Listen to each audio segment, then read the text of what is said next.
Hi, I'm Jim Freed.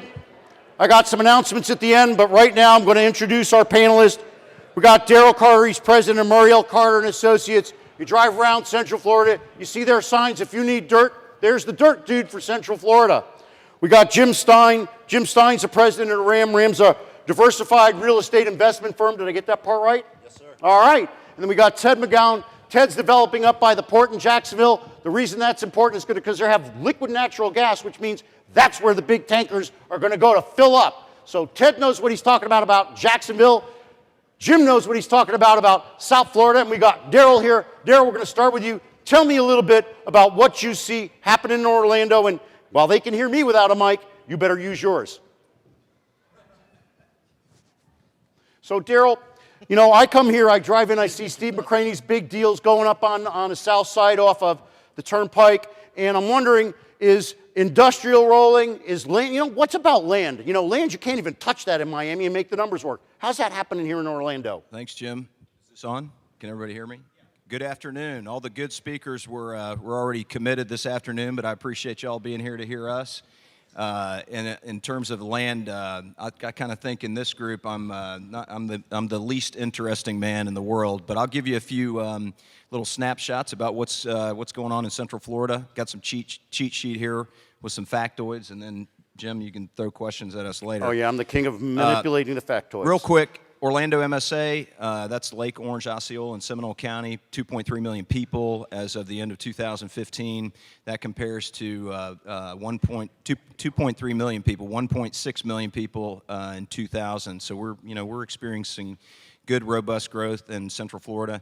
Housing recovery is full on in Orlando. It's a bright spot for our economy. Orlando produced 40,000 jobs in the last year over year. Our unemployment is currently standing at about 3.9%. And by the way, my friend Jason Kanan over at Charles Wayne Consulting gave me a lot of these stats that I could share with you. Apartment rents increased 7.3% last year.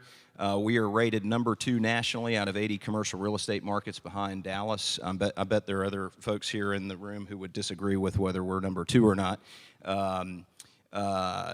The single-family construction starts are at about 10,000 a year. Now, at peak, we were at about 22,000. So we're about half of where we were at peak in about 2005. Multifamily, about 7,000 a year now versus a peak of 30,000 in 2006. We hear complaints about labor shortage and competition, and we're now starting to hear about a lot shortage, single-family lot shortage in Central Florida. But overall, it's much better than it was. A number of years ago, it was no fun being a land guy. It's actually gotten fun again. Volumes are up, and in all, you mentioned industrial, basically all categories, things are going, and single-family drives obviously those other categories. So we're feeling a little bit better than we were a few years back. Thanks, Jim. It's my pleasure. I could tell you run out of lots. I see all these homes in places that were just, trees before. Jim, you develop all kinds of products. You do investments in financial instruments too. What are you guys at RAM seeing today in both the hard assets and maybe some of the soft assets, paper assets? Well, we strictly invest in multifamily and retail product types. So, as it relates to South Florida, we love South Florida. The company's headquartered there. The fundamentals are great. I can't quote the statistics like Daryl can, but but just by way of example, we've invested about $530 million in both multifamily and retail properties over the past 3 years, and we're focused geographically throughout the Southeast United States.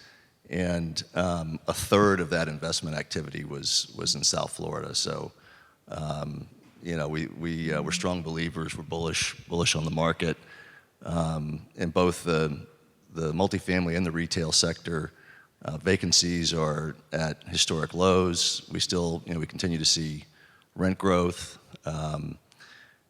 Going back about 2 years ago, the majority of our investment activity was in value add, where we were buying sort of Class B or undermanaged multifamily properties, and we were buying those properties at 70, 80 cents on the dollar to replacement cost.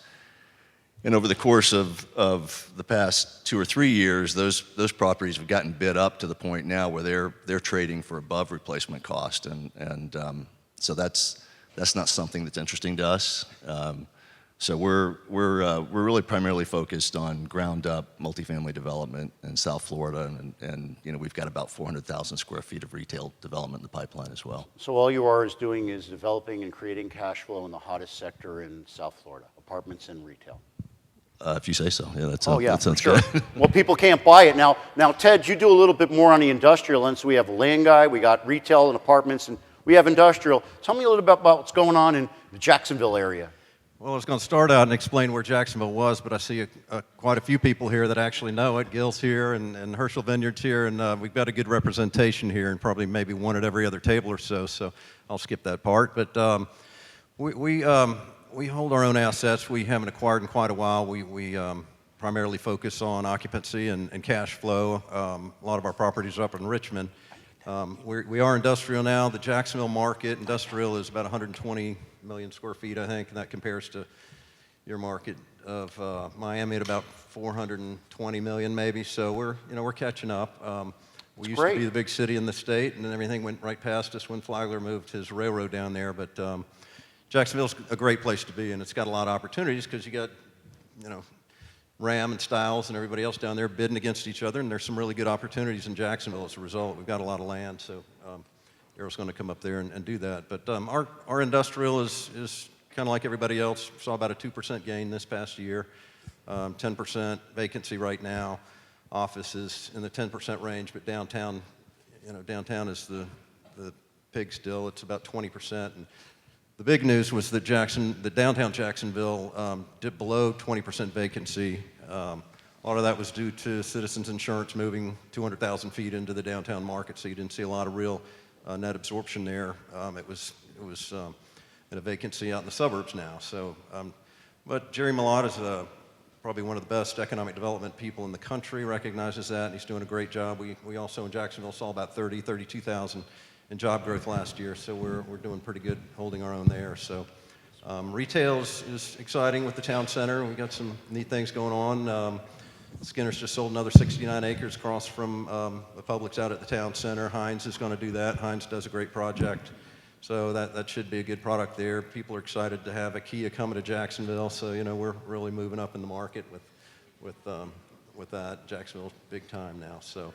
Well, it sounds great. I know that we're really looking, oh, geez, I am too loud, aren't I? We're really looking at Jacksonville as investors. It's something that we really like. We like Orlando, too. We know Steve McCraney likes Orlando, and that's right. I'm coming out and I'm going to start picking some people out. Julie, don't look away, because you're a retailer, and I want to talk to you first. Okay, Julie Augustin, she's the real estate person at Home Depot. Why don't you tell us a little bit about what your retailers are seeing here in Florida? Oh, can you turn me down a little? Yeah, Julie Augustin, Office Depot. I'm sorry. I'm just all excited and nervous because I never speak in front of a crowd. Never, you don't. As far as from Office Depot, Office Max, we are a combined company now, so we are still working on that current consolidation. But as far as we do have some of our vacated stores, and the majority of what we're seeing is still the discounters. Aldi, and then the Sprouts, and the other from a grocer, the smaller grocers, we're seeing a lot of activity with them as well. Okay, well, super. And you're sitting right next to my good buddy Dirk. Dirk is in the securities part of the business. Dirk, tell them a little bit about, preview what you're going to be doing, and then tell them a little about your opinion here for some folks that might not be in your breakout session, which we're having breakout sessions after this. Sure. So we're doing a panel on big data. I think it's going to be a good panel.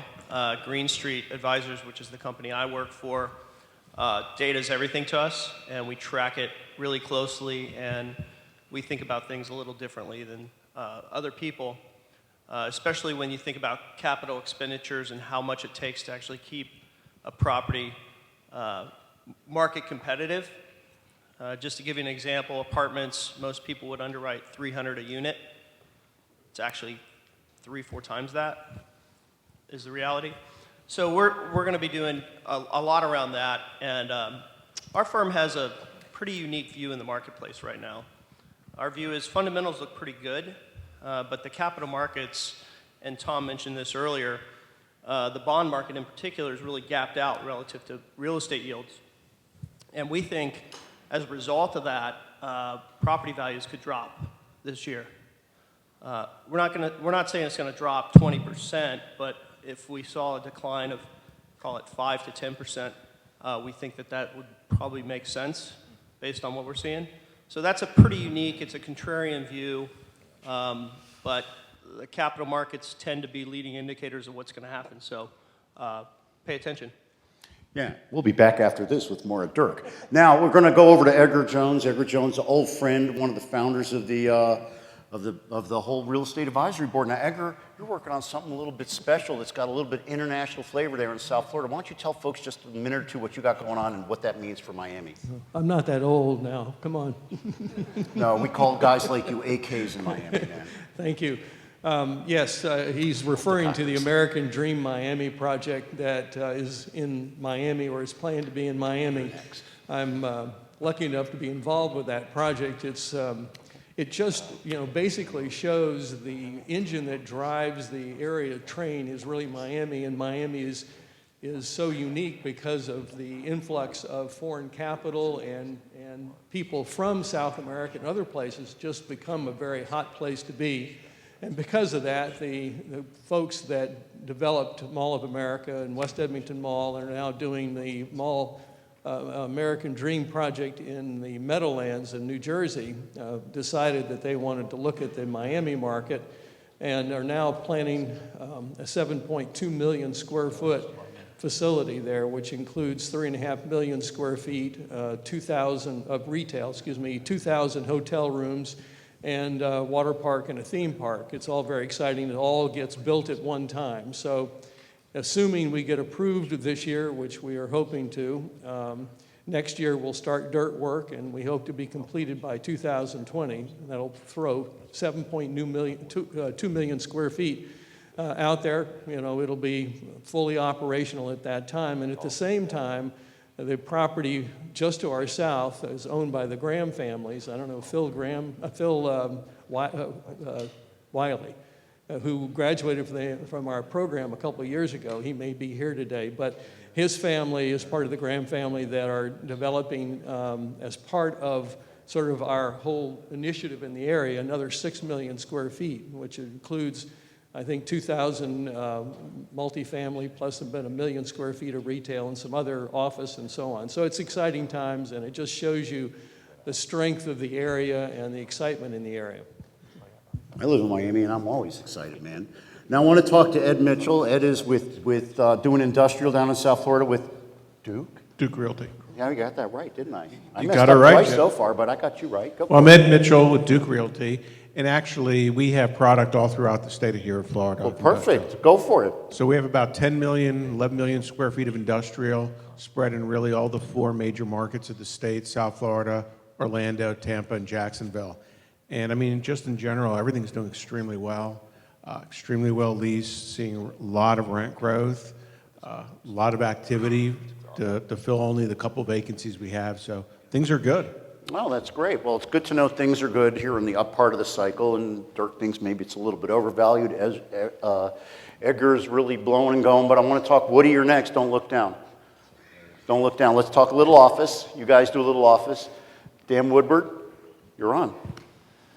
Dan Woodward, Highwoods Properties. I'm responsible primarily for our Tampa markets, but for 2015, Highwoods had an excellent year across all components: leasing, rental growth, acquisitions, fundamentals, everything that's involved in adding additional properties to our portfolio. Development, we've got a current development pipeline of over 500 million square feet, 3 or 4 different markets.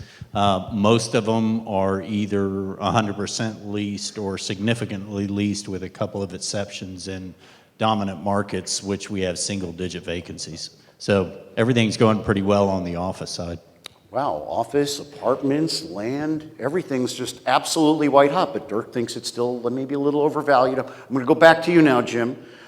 Jim Stine, what do you think about the future? Because everybody here thinks that the world is really good. Everything's really good, but you heard earlier Tom Arnold talking about buy early, sell early. And that's how you make money. What do you think? Where do you think we are? Where do you think we are? See, I can handle anything, bro. Where do you think we are in the market cycle, and what are your guys' plans and views on 2016 and 2017? Well, it's funny you ask, because when I saw Tom before his presentation, I reminded him the last time we got together was right before, I think, Lehman Brothers, and I'm hoping that it's not a similar timing paradigm, but from our perspective, we're definitely late in the cycle. It's impossible to know exactly when there's going to be a downturn, and so the way we try to deal with that, as I said, we're focused on multifamily and retail investments. And one of the things that we really like about multifamily is that, assuming that you do your job and you identify good locations, even if your timing is off, you don't have a situation where half of your building blows out because somebody went out of business or whatever. We've got 1-year leases. They adjust. We can lower our rents so that if our occupancies are increasing, if our occupancies are decreasing, we can turn that around, fill the building up, and we capitalize our deals conservatively. So we're leveraging our deals 65%. So we've got a nice cushion. If we see a reduction in values, so we don't know. It's impossible to know for sure. We don't have the crystal ball, but we're taking a conservative approach in our underwriting and sort of sticking with the markets that we know and the product types that we know. Yeah, well, I was sort of listening to Tom. I stopped the guy in the back that was shaving. He was actually polishing up a big metal thing, so I got him to stop. He apologized, by the way, Tom. And, I wanted to talk to the incoming, I don't know what you are on the board here, Rod. I do know you work for Cortellis, not Cortilius. That's okay, Angie. I had to use it. It was just laying out there. Why don't you tell us what you're doing? Because like the other guys, you're sort of producing cash flow too, and cash flow is what it's all about today. I'd say on the international market, they're loving our cash flow. We're safe cash flow. What are you guys doing at Cortilius? At Cortelius, no problem, Angie. Thank you, and a wonderful job you've done with the group this year, so we appreciate everything. What we're doing is we're developing in South Florida, retail. We're developing multifamily in Central Florida, and we're redeveloping in downtowns through several parts. We're looking at a lot of Main Street projects. We're looking at a lot of, I've learned in my short career not to argue with a retailer, and when Julie says grocery is growing, I'll echo that, because there's a lot of grocery demand, new players coming into the market. And what we're doing is we're building conservatively. So I feel pretty good about what's happening, because I'm not seeing a lot of spec retail development, a lot of spec office development. So when we start seeing that, that's when we'll know in the cycle that we're running into trouble. Yeah, that's why I'm not talking to any of the bankers right now. Now I want to talk to Paul Ellis. Paul Ellis was the conference chairman last year. He just had a big thing happen in his professional career here. Paul, tell us a little bit about what's going on in the real estate services market, because a lot of the students graduate, their first job is an analyst. A lot of times it's in the real estate services market. Tell me a little bit about what you see from the catbird seat. And by the way, I love your blog. Thanks, Jim. In October of last year, we spun out of CNL. We were formerly CNL Commercial Real Estate, and we had a management-led buyout where we purchased the company with a new capital partner to recapitalize the business in October. So we are 6 months into that, and the new name of the company is Foundry Commercial.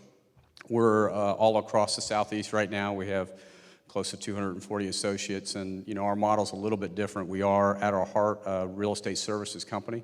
We have 40 million square feet of leasing and management, and upwards of 50, 60 brokers now across the Southeast. But we also have a pretty robust development investment pipeline, which was part of our reason for spinning out of CNL, to really kind of launch that business. And in April, we will break ground on 1 million square feet of spec industrial in Orlando, and hopefully, probably 4 or 5 months later, we'll break ground on another 1 million square feet. We have several projects around the Southeast and South Florida and Miami. On the services side, though, you know, our belief is that it's a very interesting time on the services business. We see a lot of consolidation. A lot of our competitors are in here, but we see a lot of consolidation in that market.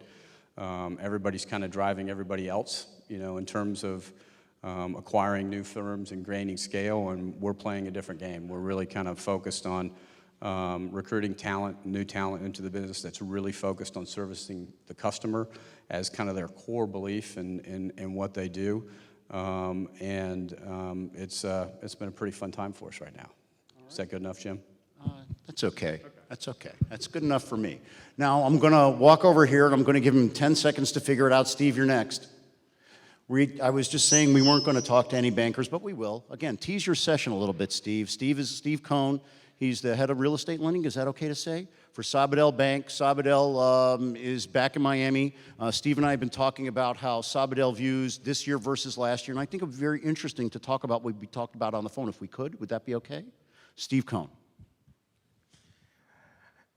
So much happens every day. I don't know what we talked about, but it may come to me. Construction versus... Yeah, okay, construction versus term lending. I think as you get ready to hear our next session, so this is a good lead-in for the capital markets session, you're going to hear from folks that are very active in the debt capital markets and also equity capital markets arenas. I think we're at a point within Florida where we've really enjoyed a lot of growth in construction jobs, a lot of new exciting projects, especially in Southeast Florida where I call home now. I think that as you see banks going forward, one of the things that we want to do is to continue to grow our balance sheets. And it's very hard to do that with construction loans. We go through all the work of doing a construction loan, and assuming that the project's going to be successful, we get paid off, which is the way it's supposed to work. But it's a lot of work. So what our focus, and I think ours, the Royal commercial banking industry, you know, I think we're looking for great opportunities where we can have outstandings that stick on the books, where we have stabilized cash flow or cash flow that's going to be enhanced. Maybe it's a value add or a repositioning opportunity. I think you're going to see those types of deals being much more favor than doing construction loans. But with that being said, we're still open for doing construction loans. There you go. Not bad. I'll take the $5 later. You can buy me a drink for the advertising. Now, I'm going to come back up to the front. We're going to talk to, you know, Ted. I'm giving Ted a good 15 seconds to figure out what he's going to say next. But Ted, I want you to talk a little bit about the project that you have up in Jacksonville, because I think that it's real important that people hear about it. The reason that I think it's important that people hear about it is because it's a leading indicator for where the state of Florida and perhaps the southeastern United States is going to be going. And I heard Casey Conway yesterday at the, all I do is I'm a professional conference goer. Howard will attest to that. But Howard, you actually go to more conferences than I do. But Casey was saying that he thinks that there's going to be a overall slowdown. He's calling it downshift. But he says that the southeastern United States is going to remain strong. And one of the reasons is because of our ports. And Ted, it's back to you.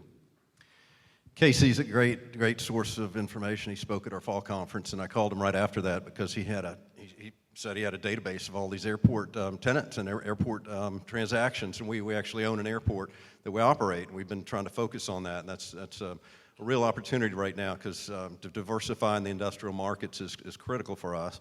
We have a golf course, we have 4 miles of piers on the river, but a couple marinas, but the airport's been underutilized. So called Casey, and we've done a feasibility study. We actually have just done a deal with Lockheed Martin, and kind of a transition. You've got a lot of opportunities with defense contractors, DoD contractors that are being crowded out by the private sector, the commercial markets in their airports. And so to be able to go to a private airport where there's a little more seclusion, not a big FBO and a lot of daily operations. So we've been able to focus on that and capitalize on that. As far as the port activities, the CNG and LNG, Jacksonville's taking a lead in that, and that's going to be a great opportunity for Jacksonville. It's going to be huge. And there's been a long-term pipeline permitting process that's got hung up in Georgia a little bit, but that's about to get a gas pipeline that'll come right to the port, and then they'll be able to process and produce CNG and LNG there. And some of the ships in Jacksonville have converted to CNG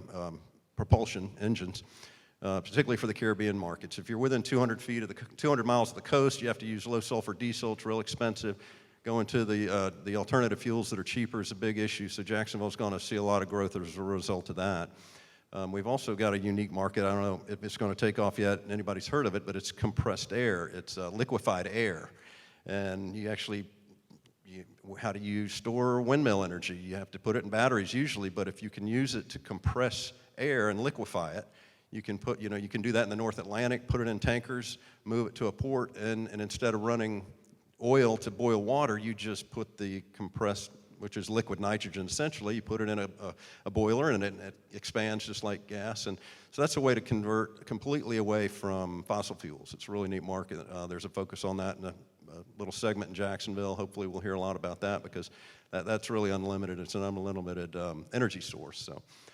So Jacksonville in general, we've got #1 school system in the country's in St. John, or in the state is in St. Johns County. So we've just seen incredible growth in St. Johns County, and 400% growth since 2000 in a few of the markets there. We've got about 40,000 permitted lots in St. Johns County right now. They're 40,000 permitted lots, and only 4,600 of those have been built and sold in the past 15 years. So Nocatee is the #3 selling community in the country. It's located in that market, and you're going to continue to see huge opportunities there for the home builders and then the smaller developers that can access some land, the land that's left, and there's still an abundance of land. So really interesting thing, DOT hadn't announced yet, but they're developing an outer loop around Jacksonville. I talked to the former Secretary of DOT yesterday, and she said in June, July, they're going to announce, Turnpike Enterprise is going to announce they're going to go and do the second segment of that. The first segment is already built at the interchange at Cecil Field and going south about 15 miles, and that'll ultimately loop down into I-95, and that's going to open up a whole new corridor through Clayton County, St. Johns County, and the Shands Bridge will be replaced with a 65-foot high span that'll open up port activity, go all the way down to Palatka. So we've got some good things happening there. And one of the most amazing things DOT's going to do is they're going to 10-lane I-95 from St. Augustine to Jacksonville. Right now it's 6 lanes, so they're going to add 4 lanes each way as a result of that projected growth and tying that bridge into it. So, and that's not even touching on Healthy Town and some of the big projects that are closer to downtown that Peter Rummel's involved in that really may catalyze the recovery and turnaround of downtown Jacksonville. Start on the South Bank, but Jacksonville's really struggled with its image and its what downtown's going to look like. So we're kind of, wow. I can tell you exactly when the bubble's going to burst in Jacksonville. Yeah, I know, but you'll be But there. I can't. That's okay. You'll be cautious. You'll be low leverage. You got some infrastructure bonds. You'll be okay. You'll be okay. Now, Daryl, you told me we're running out of land. Ted tells me he's got some land over there. So there's got to be some land outside of the urban belt, or where's Orlando gonna grow next? Yeah, well, I think I heard Ted say that there's a lot shortage there in their market too. Oh, I wasn't listening maybe because I was amazed by the thing about the air propulsion and all that other stuff, man. That was wild. I actually was speechless for 15 seconds. Yeah, so it's a lot shortage in single-family residential, which is not really very surprising because for about 5 years during the recession, nothing got built. And when I talk about lot shortage in Central Florida, I'm talking about inside the Beltway. I've been in the business 30 years, and when I first started, we were hearing about the Beltway around Orlando. And it's I remember, I was working for L&H. Where's Dave? Dave, remember when they were talking about that? Dave Darcy, my guy that taught me how to do feasibility studies. He's out there somewhere. Yeah, and so believe it or not, after all this time, it's finally nearing completion. In fact, there's some drivers in Orlando, such as the last leg is the Wekiva Parkway. It's under construction now. That'll complete the Beltway loop around Central Florida. I-4 is undergoing a $1.6 or $1.8 billion construction project now. Orlando International Airport is in an expansion. Orlando Sanford, which is also an international airport, they've announced an airport expansion. Sunrail, the folks are very excited about Sunrail in Central Florida. Gives Paul things to develop and others here in the room. Lots of activity in the tourist corridor.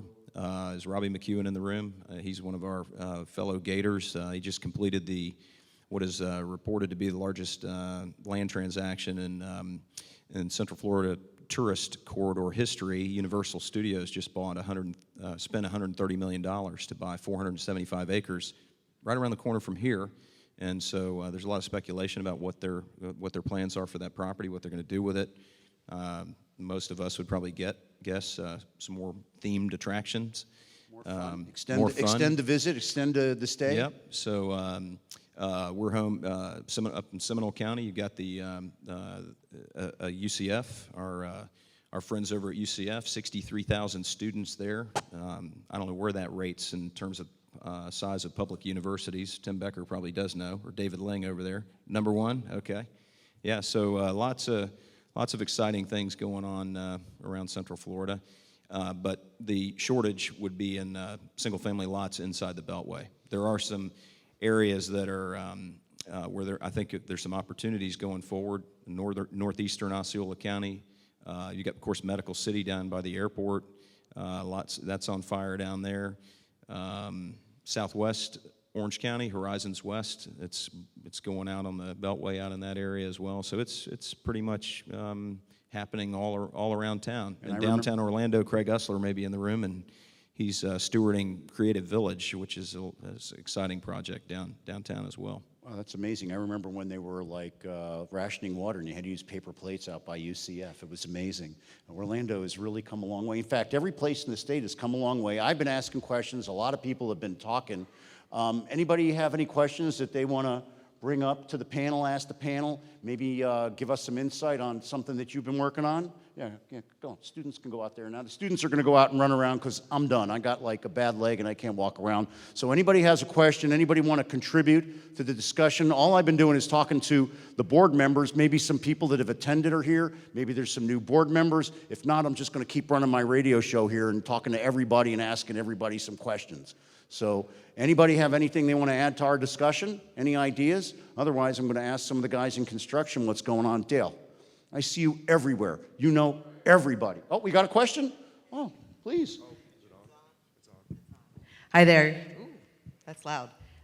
Tell us who you are first. Oh, sorry. I'm Kane Morris-Webster. I'm with Colliers International. I want to ask Daryl and Jim and really all of you, do you think that the development standards have become easier to deal with in the state of Florida? I know that's something that caused a lot of people to have heartache right up to the crash. So I just wanted to see what you thought the landscape was like.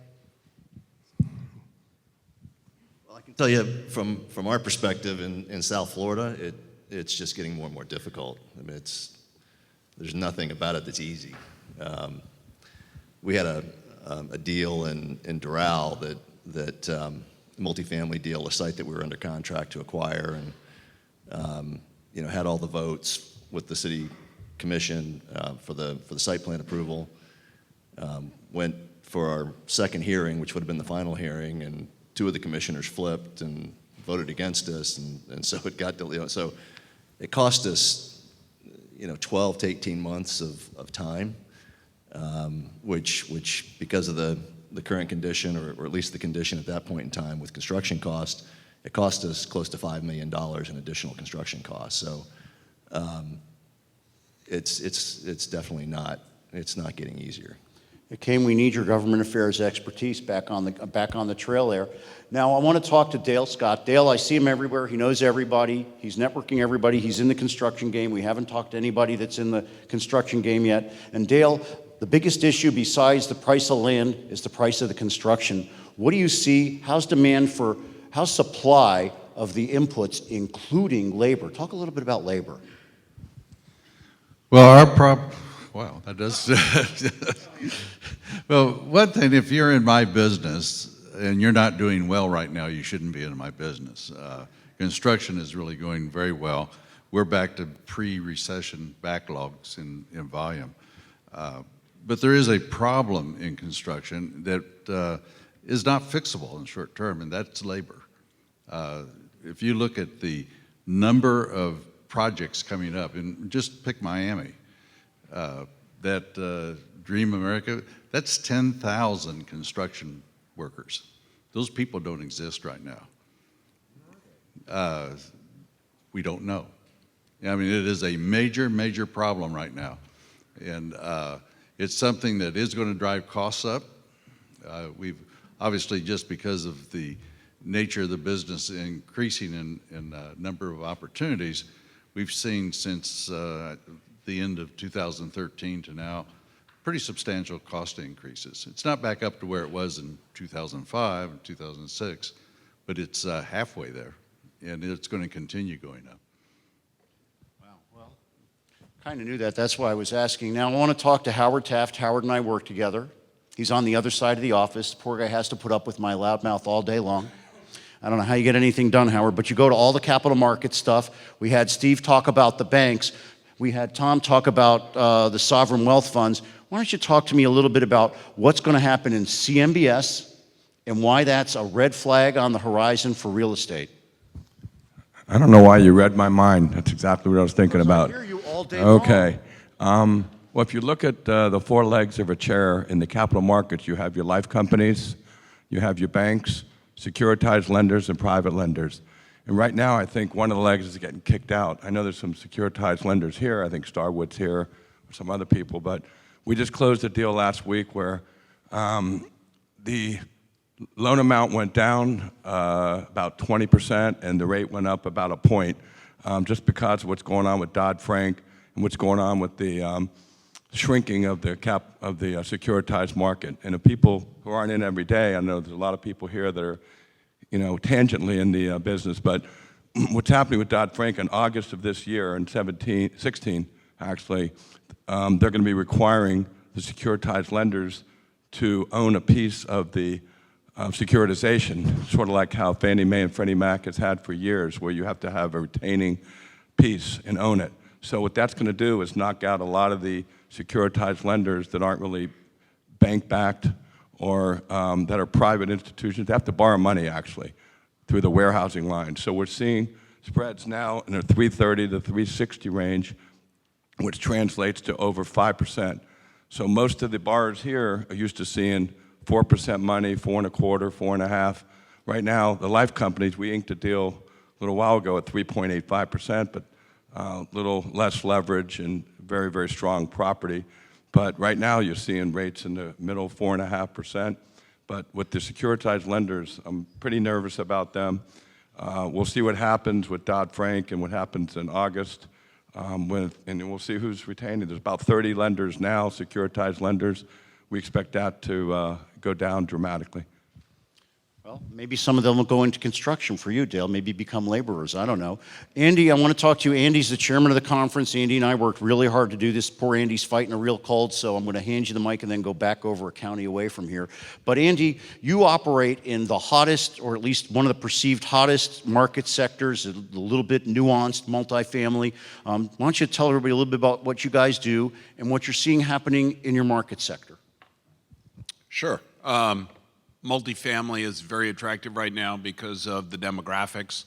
Home ownership is something that probably isn't down and out forever, but right now there is a demand for renting as opposed to owning. I think that will trend differently, especially as the millennials have kids and want to get in a good school district, et cetera. That makes for a very hot market right now. Acquisitions, I believe somebody said that Jim said that acquisition prices are pushing above replacement cost, and I'd concur with that. I was talking about that at lunch today, so definitely see that. Student housing, which is sort of our specialty, is a very hot sector right now. Again, demographics are improving that.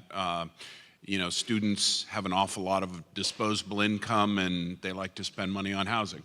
So I'll give it back to you. Thank you so much. No, student housing is hot.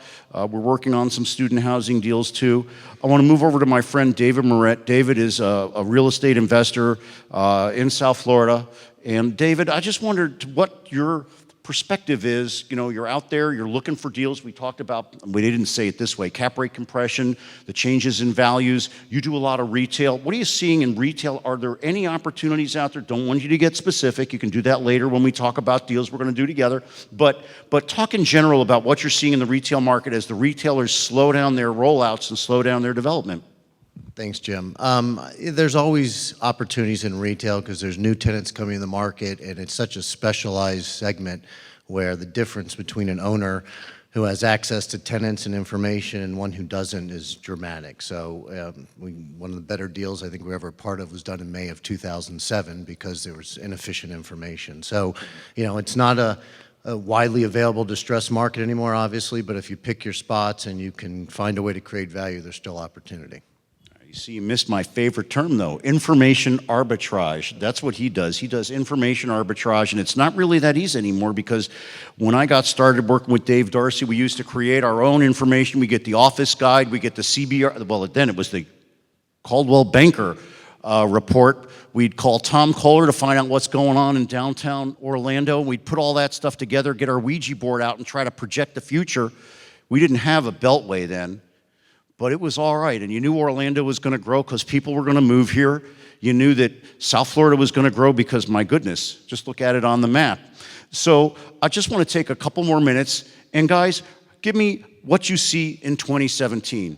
And we'll start here with Ted. Ted, what do you see in 2017? It doesn't have to be Jacksonville. Just give me your gut instinct, three guys, having a drink after the show.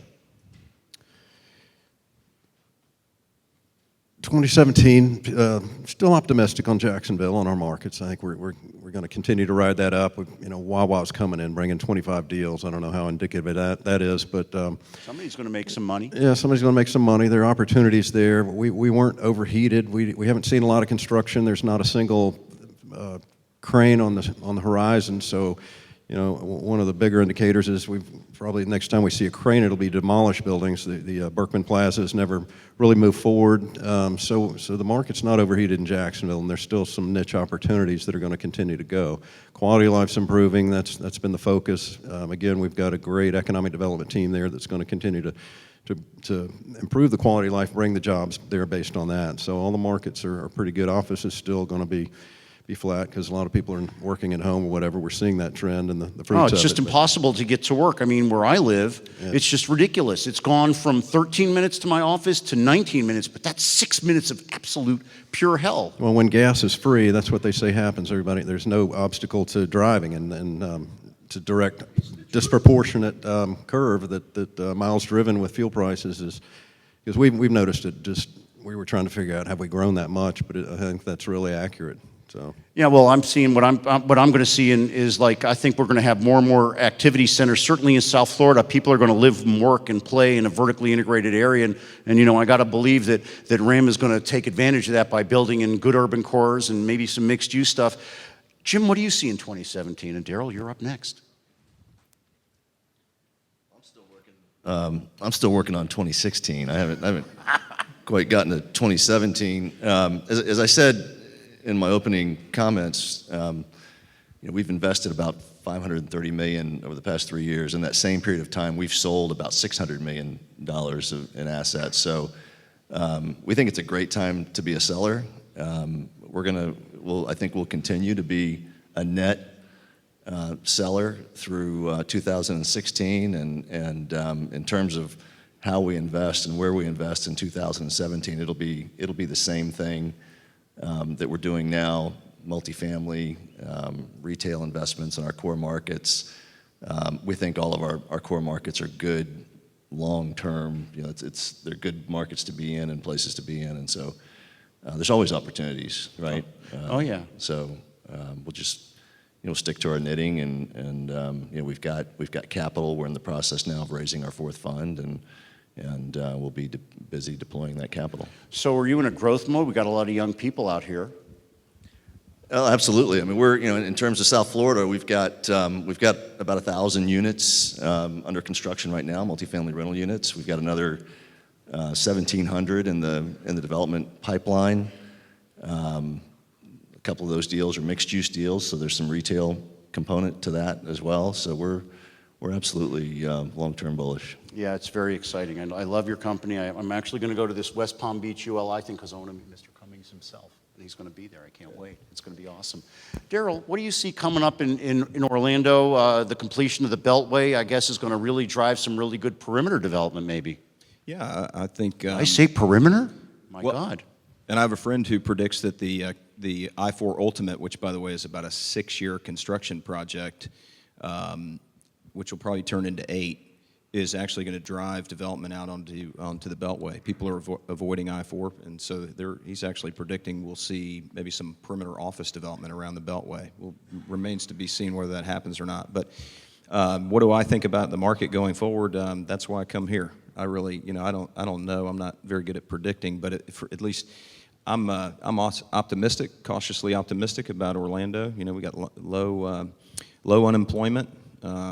And we didn't overbuild during, we didn't build anything during the recession, so we're still catching up for not having developed for a number of years. So I think we got some good years out in front of us still. But if I had been smart and listened to my dad and not borrowed money during the recession, that's the best way for all of us probably to run our businesses. Just be a little bit careful about how far we get overextended, and especially in the land business, don't borrow money to do multiple deals. Or don't borrow too much. Just be careful, and that's what we're going to do. Well, that's what Jim said earlier. Low leverage, conservative terms, always be able to make it work even if something else happens. But I want to get back to one of the topics I mentioned earlier. We got a lot of young people here, Jim. You've been top executive in banking, in development. Now you run a big company that's multidisciplinary. I do a little bit on my show once in a while, how to get your dream job, hashtag how to get your dream job for the kids out there.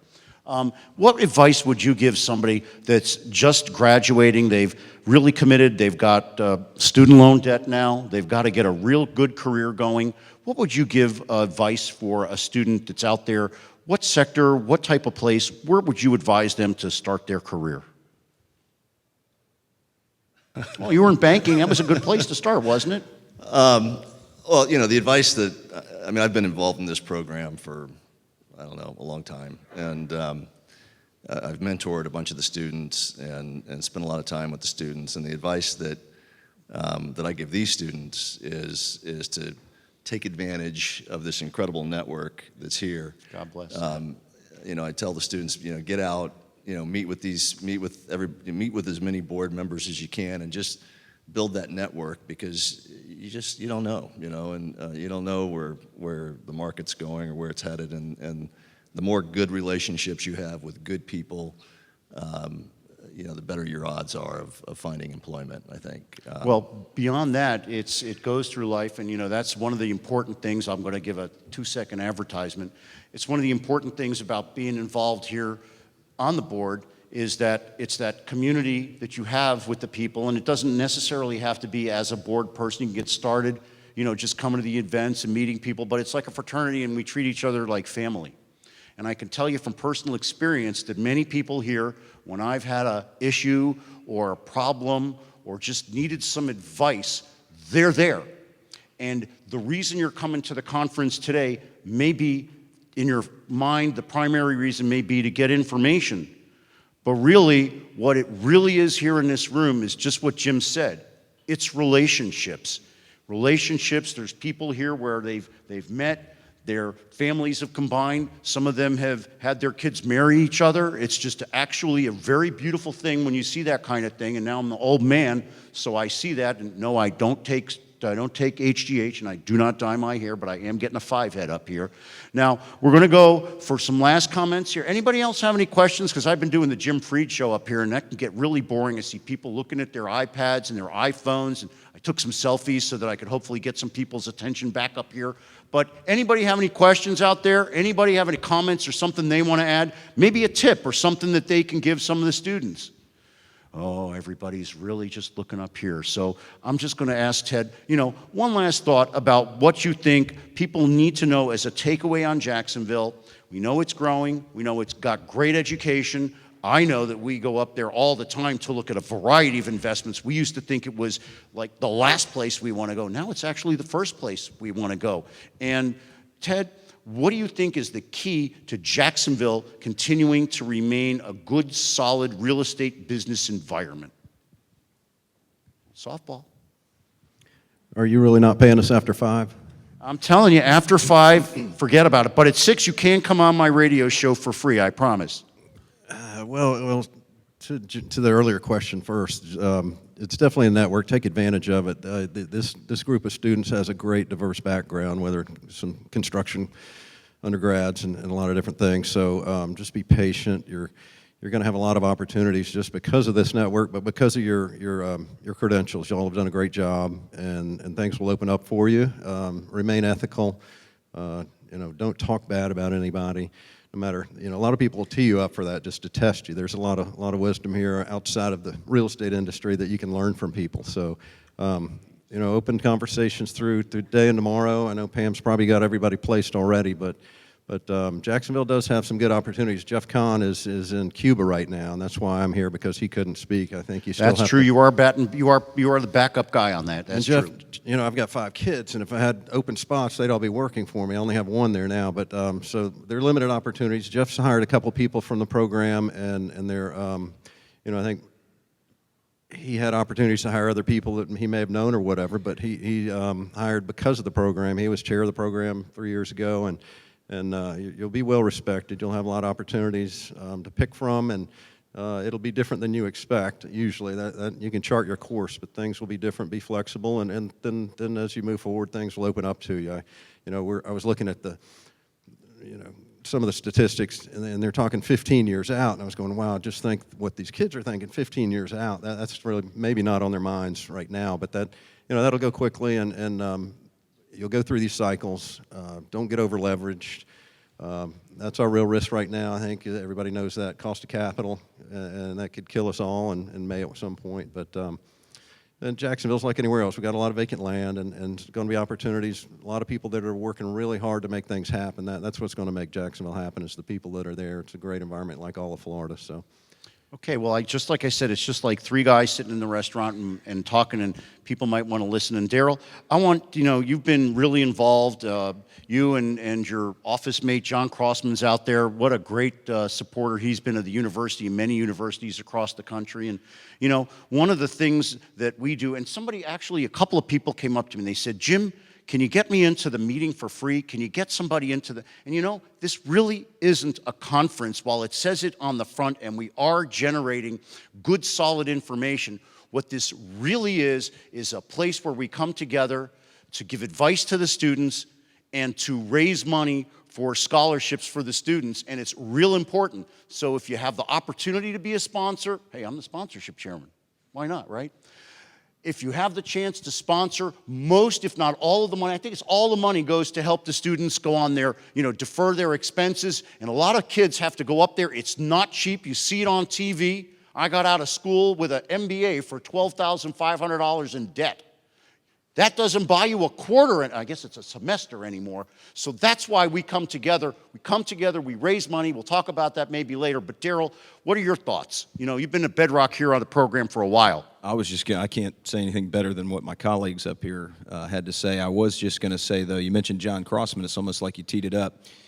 For the students, and you guys have all probably heard John speak, but he has a presentation that he does, and it's also on his website. It's you asked earlier, Jim, how to get a job in commercial real estate. Well, John actually details that on his presentation. It's on their website, so it's worth checking out. All right, I've been looking for Tim Becker, who's supposed to tell me what time I got to stop, but I've talked to some folks. They tell me that we're running out of time, so I want to thank the panel. I want to thank everybody here, and